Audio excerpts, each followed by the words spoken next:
Hi there, Dr. Vicki Lemper here with the Shift Happens channel. Today, we're going to talk about our thoughts and the awareness and our inner conversation.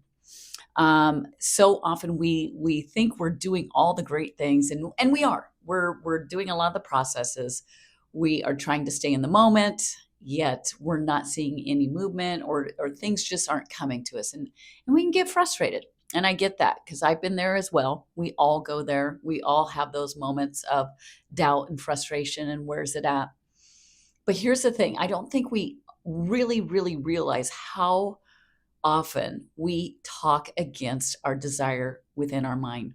Our inner conversation does not match being aligned with our desire. So we're going to explore that and more. But before we do, go ahead and like, share, and comment. That's how we build our community. I am here to help you. If you want to learn how to manifest with ease, joy, and a healthy way, go ahead and contact me at shifthappenslifecoaching@gmail.com. I'm happy to help you. All right, so let's get into it. Inner conversations. You need to be aware of what you're actually saying.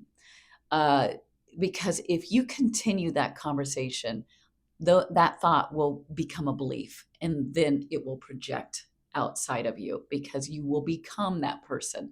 So for instance, let's say you've got a specific person at work that you may not get along with, and you are projecting thoughts of insecurity, or like you're fighting in your head, like you're having an interaction, and it's got a definite feel of defensiveness, and just anger, and it doesn't feel good, right? So you're imagining this. Like, let's say you're going to be in a meeting with this person that you don't get along with. All of a sudden, you're projecting, I bet they're going to say this, and then I'm going to say this, or I'm going to say this, and then they're going to say this, and you're like playing out that whole conversation, that whole interaction in your mind first, right? And you just don't even think twice about it. So then you get ready, you go to work, and all of a sudden, pretty soon, they're showing up. They may not say the exact words that you were playing in your mind, but that sentiment is there. Think about that sentiment before you even had that 3D interaction, before you went to that meeting. You were encountering this event inside your mind. You need to be honest with yourself and say, gosh, where's this coming from? And if the more you drill down into it, you will find that it has nothing to do with that other person and everything to do with you. And at first, this may sound like, ugh, but they do say that, and they did do this, and they are probably going to do this, right? We argue for our limitations all the time. We call up people and go, okay, I've got this meeting with this person. I know they're going to think this. I know they're going to come prepared because they're trying to get me. So I'm going to come prepared trying to get them before they get me. And you're just creating this. You've had it in your mind. You talk to this person before this meeting even happens, and you're really geared up, right? You are ready for war. Well, the war started in your mind, right? But people will continue to argue with me and be like, well, in the past, they actually said this, they actually did this. So why wouldn't I think they would, continue to do it? But we are the cause and they are the effect, right? They are mirroring exactly what we're thinking. And it's not only thinking, but feeling about ourselves. So somewhere there is a piece that you're not feeling seen, you're not feeling heard, you're not being valued, you feel small compared to being large. I mean, and and you really dial down into it. It really goes into safety, security, and acceptance. That's where a lot of our lack will come from, because we're not, it's not safe to be ourselves. It's not safe to be seen and to be heard, to actually voice our opinion without being combative with people. They're not going to accept what I'm going to say. They're going to just look at me like I am not really valued. I'm not really important. Those are all feelings you have about yourself. And you're projecting that story onto other people, and they are playing the part to a T. All right. Now, the power in that is that you can change that. You have to start being aware of your inner conversation, and you can absolutely change it. Once you're aware of it, it's like, wait, that is one storyline. What if we shift it and put me into a place of being seen, of being heard? But here's what's always helped me. Once I really narrow it down to one thing, and it might be 10 different things, but I choose one thing. Okay, I am not being heard. So I will practice it in all areas of my life. Maybe there's a group text of friends, and I usually don't text because, I don't know, because all of a sudden you go into your head and you have this negative storyline of, well, I'm not going to text the group because, well, they might not think it's funny, or they might not, might think I'm stupid, or they might, not respond. Therefore, it really, validates the fact that I'm not seen, I'm not heard, I'm not, valued. They think what I say isn't very important. So I'm just not going to, text in that group text.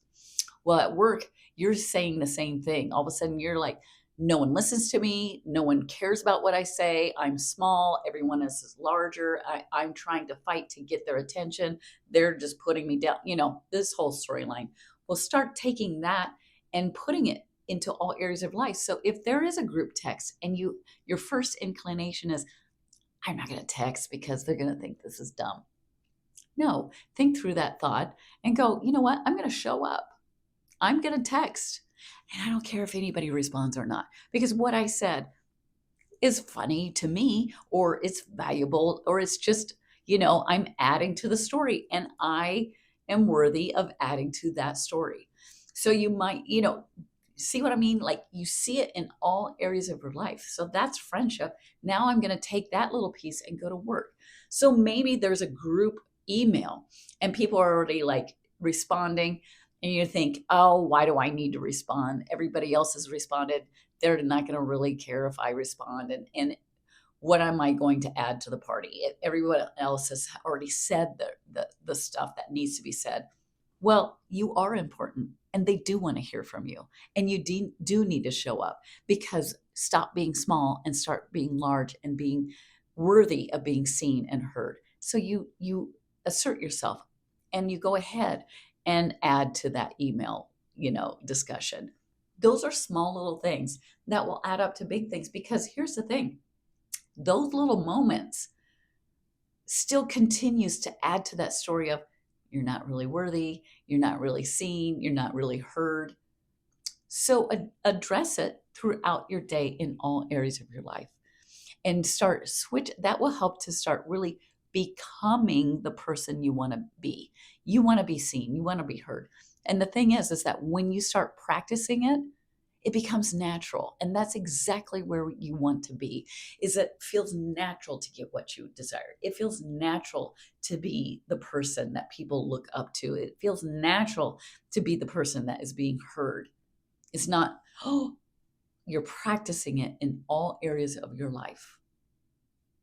You show up, and you know, and you know what? You might send something out, and you might have an old, you go back to old self and go, oh my gosh, I shouldn't have said that. I should have said this. I shouldn't have said that. I should just keep my mouth shut.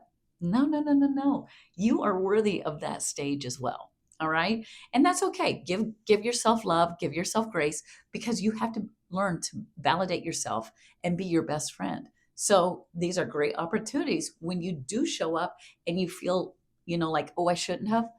Give yourself that pep talk that, yes, you should have. And if they like it, great. If they don't, so what? You are okay. If you just say that and just go into the bathroom, look in the mirror and say, I'm okay. I'm okay. Or just say nothing and just look at yourself and just smile and just stare at yourself. Mirror work is really great. Louise Hay, or Louise Hayes, was famous for doing mirror work. I have my students do mirror work, and it really helps them to be seen and to say, hey, I am here. I am worthy. I am worthy of being seen and heard and respected.